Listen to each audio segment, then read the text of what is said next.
Amy Goodman. Iraq and Afghanistan veterans gathered in Maryland this past weekend to testify at Winter Soldier.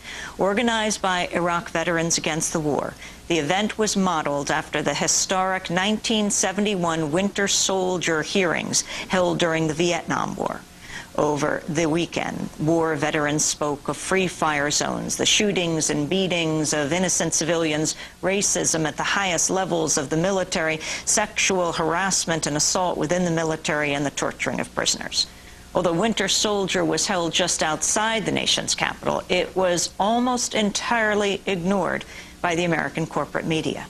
A search on the Lexis database found no major television network or cable news network even mentioned Winter Soldier over the weekend. Neither did the New York Times, Wall Street Journal, Los Angeles Times, or most other major newspapers in the country. The editors of the Washington Post chose to cover Winter Soldier but placed the article in the local section. On Friday, Democracy Now! Broadcast from Winter Soldier. This week, we play excerpts from the proceedings. We begin with John Michael Turner, who fought with the 3rd Battalion, 8th Marines. Good afternoon. My name is John Michael Turner. I currently reside in Burlington, Vermont. I served with Kilo Company, 3rd Battalion, 8th Marines as an automatic machine gunner. There's a term, once a Marine, always a Marine, but there's also the term, eat the apple, F the Corps. I don't work for you no more.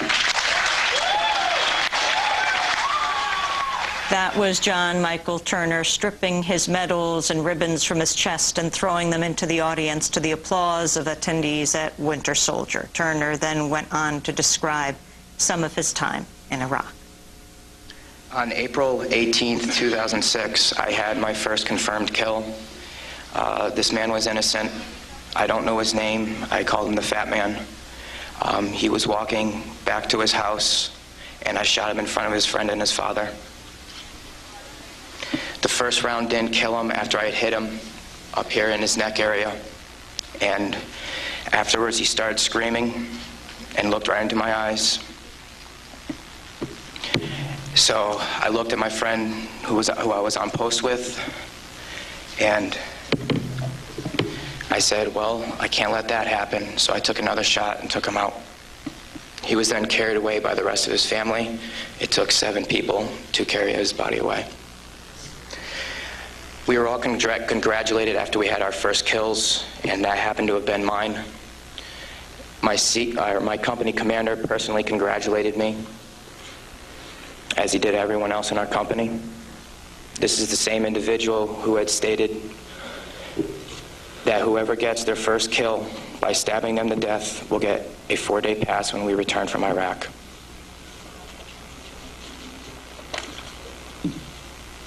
There was one incident where we got into a firefight just south of the government center, about 2,000 meters. We had no idea where the fire was coming from, and the way our rules of engagement were, pinpoint where the fire is coming from and throw a rocket at it.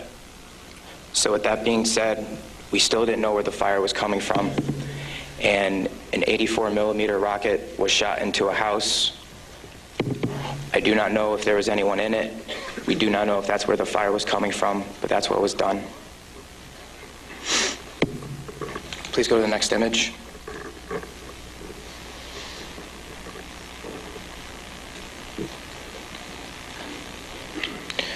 This man right here was my 3rd confirmed kill. As you can see, he was riding his bicycle. Later on in the day, we went ahead and we had CBS Laura Logan with us, but she was with the other squad. And so she wasn't with us, so myself and 2 other people went ahead and took out some individuals because we were excited about the firefight we had just gotten into, and we didn't have a cameraman or woman with us. With that being said, anytime we did have embedded reporters with us, our actions would change drastically. We never acted the same. We were always on key with everything, did everything by the books. The man on the bicycle, he was left in the street for about 10 minutes until we realized that we needed to leave where we were. And his body was dragged about 10 feet to the right of him, where his body was thrown behind a rock wall, and his bicycle was thrown on top of him.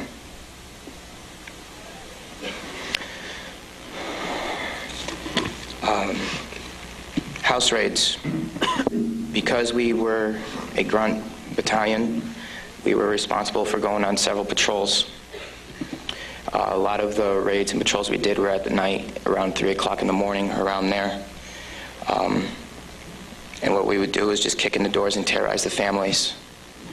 That was an image taken around 3 o'clock in the morning through night vision goggles. And that is the segregation of the women and children and the men. If the men of the household were giving us problems, we'd go ahead and take care of them any way we felt necessary, whether it be choking them or slamming their head against the walls. If you go back to that one picture, that was one man that wasn't taken, that was taken care of in a very bad way. Because of all the wiring that he had, it would be considered an IED making material. I'll talk about this one. This is after one of the guys in a weapons company had gotten shot. This is a way that we would take out our aggression.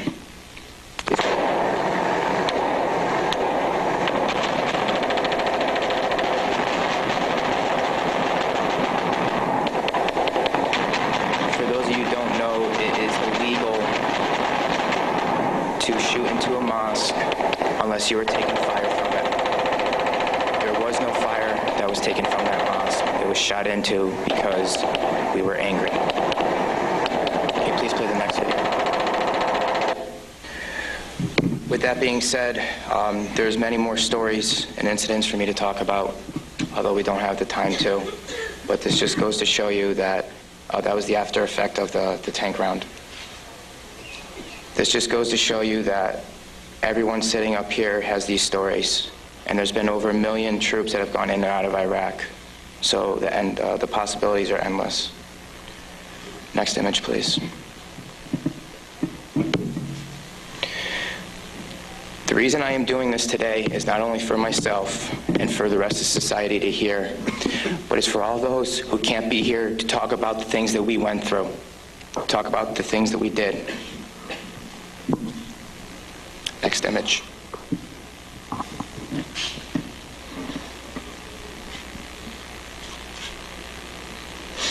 Those 4 crosses and this memorial service were for the 5 guys in Kilo Company, 3rd Battalion, 8th Marines that we lost. Throughout our unit, we had 18 that got killed.